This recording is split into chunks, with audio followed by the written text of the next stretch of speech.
ایک بادشاہ کے دربار میں ایک اجنبی نوکری کی طلب کے لیے حاضر ہوا. قابلیت پوچھی گئی, کہا سیاسی ہوں.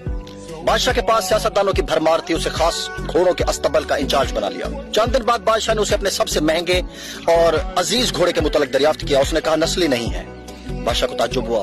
اس نے جنگل سے سائیں کو بلا کر دریافت کیا. اس نے بتایا گھوڑا نسلی ہے, لیکن اس کی پیدائش پر اس کی ماں مر گئی تھی. یہ گائے کا دودھ پی کر اس کے ساتھ پلا ہے. نوجوان کو بلایا گیا. تم کو کیسے پتا چلا کہ یہ اصیل نہیں ہے؟ اس نے کہا جب یہ گھاس کھاتا ہے تو گایوں کی طرح سر نیچے کر کے, جبکہ نسلی گھوڑا گھاس منہ میں لے کر سر اٹھا لیتا ہے.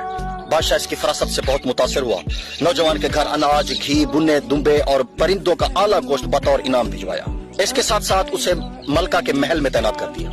چند دنوں بعد بادشاہ نے نوجوان سے بیگم کے بارے رائے مانگی تو اس نے کہا کہ طور و اطوار تو ملکہ جیسے ہیں لیکن شہزادی نہیں ہے.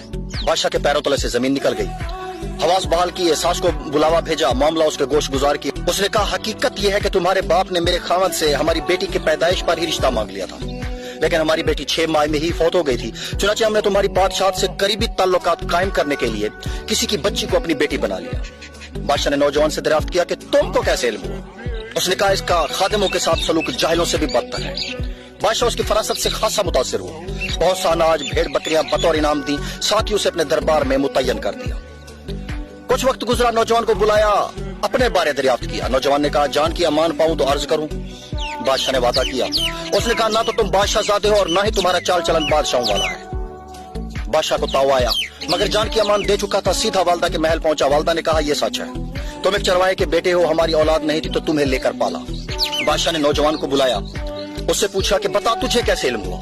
اس نے کہا بادشاہ جب کسی کو انعام و اکرام دیا کرتے ہیں تو ہیرے موتی جواہرات کی شکل میں دیتے ہیں, لیکن آپ بھیڑ بکریاں کھانے پینے کی چیزیں عنایت کرتے ہیں. یہ اسلوب بادشاہ زادے کا نہیں, کسی چرواہے کے بیٹے کا ہی ہو سکتا ہے. عادتیں نسلوں کا بتا دیتی ہیں. عادات, اخلاق اور طرز عمل خون اور نسل دونوں کی پہچان کرا دیتے ہیں. کیا آپ سمجھتے ہیں کہ یہ واقعہ ایسا ہی ہے؟ تو کمنٹ میں ضرور بتائیے گا.